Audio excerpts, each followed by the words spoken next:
Finally, now I can do the good list. There were a lot of amazing movies that came out in 2023. Some were able to stand decently well on their own, but others were able to shine as some of the best Hollywood had to offer even during one of their most tumultuous years in recent memory.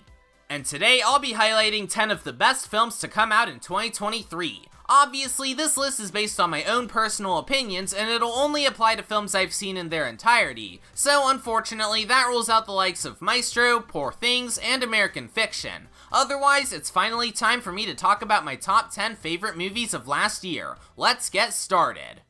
I'm a Barbie girl in a Barbie world. It's impossible to deny that Barbie had an astronomical impact on Hollywood in 2023. Beyond Barbenheimer, it smashed several box office records, including becoming the 14th highest grossing film of all time, and it was also one of the most talked about releases of the year.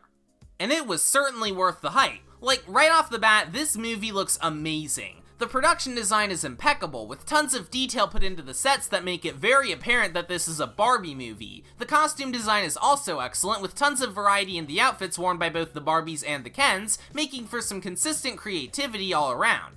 And as insane as this might seem, the Barbie movie is actually really well written, seamlessly balancing the comedy and drama with tight pacing and superb directing. I mean, this is a live-action Barbie movie we're talking about, so of course it's predominantly a comedy.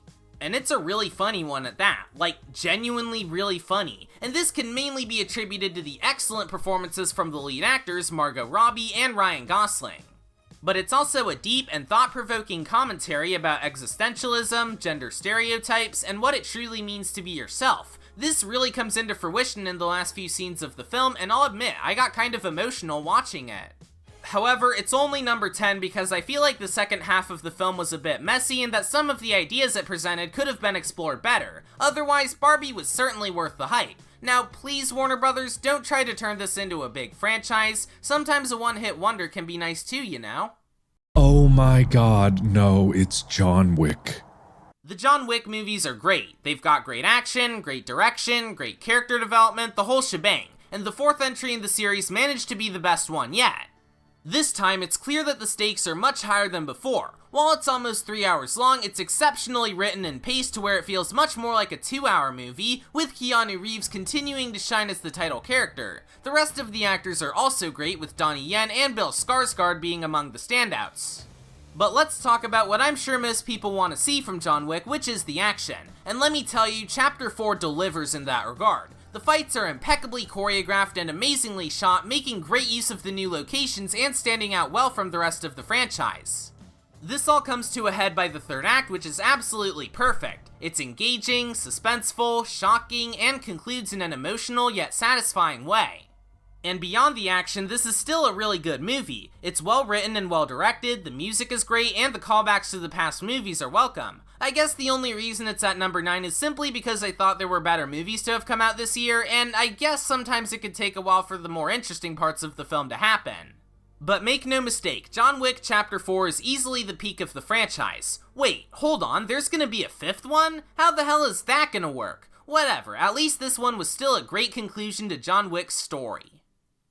You take the moon, and you take this gun! Martin Scorsese is one of the most high-profile directors out there at the moment, so naturally I had some pretty high expectations for his next film, Killers of the Flower Moon, and given how it managed to make the list, it's safe to say that my expectations were met. This is by far the longest film I've ever seen in one sitting, clocking in at almost 3.5 hours long, but thanks to Marty's excellent directing, the runtime doesn't hinder the experience whatsoever. It's a gripping and harrowing thriller showcasing the depraved lengths people will go to for their own benefit, with introspective character development, amazing tension, and powerful drama. But without a doubt, the key players who help make Killers as great as it is are the actors. Even if Leonardo DiCaprio and Robert De Niro are regulars in Scorsese's works, they are at the top of their game in this movie. But the true MVP would have to be Lily Gladstone. Her performance is absolutely phenomenal, and she carries the emotional core of the film. Admittedly, I do kinda wish her character had more to do within the story, but that doesn't change the fact that she knocked it out of the park with her acting. I also gotta hand it to the crew who worked on Killers, as their work is certainly worth crediting. The sets and costumes do an amazing job reflecting the film's time period, the cinematography is incredible, the score by the late Robbie Robertson was really good, and the ending was definitely not what I was expecting, but it still provided a worthwhile twist. It's only number 8 because sometimes it was hard to keep up with what was happening, and honestly, Brendan Fraser's performance wasn't all that good. But overall, this is another job well done from Martin Scorsese. Maybe not among his best, but that doesn't mean it's not among this year's best. The first time I saw a trailer for The Holdovers, I thought to myself, this looks a lot like a Wes Anderson movie. But even if it's not, it's still an incredibly charming and endearing watch. One of the most notable things this movie has going for it is its style, which reflects that of a 1970s movie, and it makes for an incredibly unique experience with some great cinematography, as well as the production design reflecting the time period spectacularly. And the rest of the movie is also great, seeing as how it made it onto the list. Admittedly, the story on its own is kinda generic, but it more than makes up for it with the characters. The performances are amazing, with the surprising standout being newcomer Dominic Sessa, but as the movie went on, I really started to get interested in these characters and their development. This especially applies to Angus Tully and Mr. Hunnam, whose bond is at the center of the film's emotional core. The Holdovers also explores the subject of loneliness, specifically around the holidays, and even if this subject may not apply to me personally, it still makes the drama all the more hard-hitting and poignant.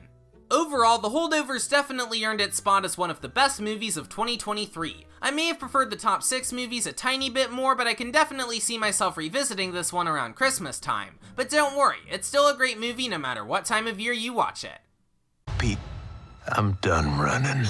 The Marvel Cinematic Universe hasn't been doing very good lately, but despite how bad a lot of their more recent content has been, there was one movie that stood out as one of the few remaining sparks of hope that I had in this franchise, and that movie was Guardians of the Galaxy Volume 3.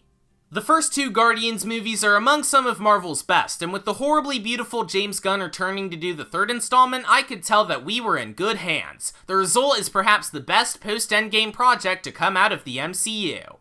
Gunn's blending of comedy and drama is really put on full display here with Rocket Raccoon's backstory. It makes for one of the most heartbreaking storylines in a Marvel film, with plenty of scenes making me bawl my eyes out.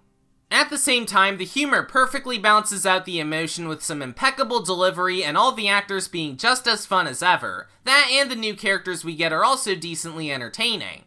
It also introduces one of the most despicable, heartless, and morally bankrupt villains in the entire MCU, the High Evolutionary. This guy is an absolute monster, and you know what? That feels kinda refreshing, because in an era of sudden redemption arcs and complex moral dilemmas, it's nice to get a villain who's just pure evil for a change.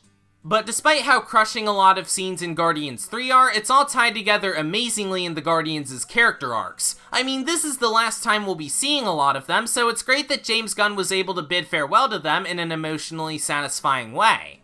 And I haven't even mentioned the look of this film. I know everyone likes to dunk on the CGI in a lot of modern MCU projects, and while a lot of those criticisms are accurate, Guardians 3 shines as an example of how Marvel can still make visually breathtaking films.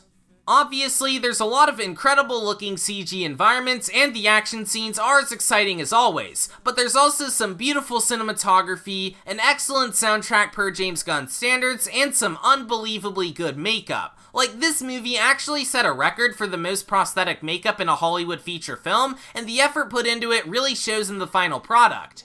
There's a lot of praise that Guardians of the Galaxy Volume 3 is definitely worthy of. I'm sure this will probably be the last movie a lot of people will be watching from the MCU, and it's certainly a great note to go out on. But while I'll most likely still subject myself to whatever mediocre or possibly good new content they put out, I'll always be thankful for this ragtag group of intergalactic misfits who provided what could be considered their best trilogy to date.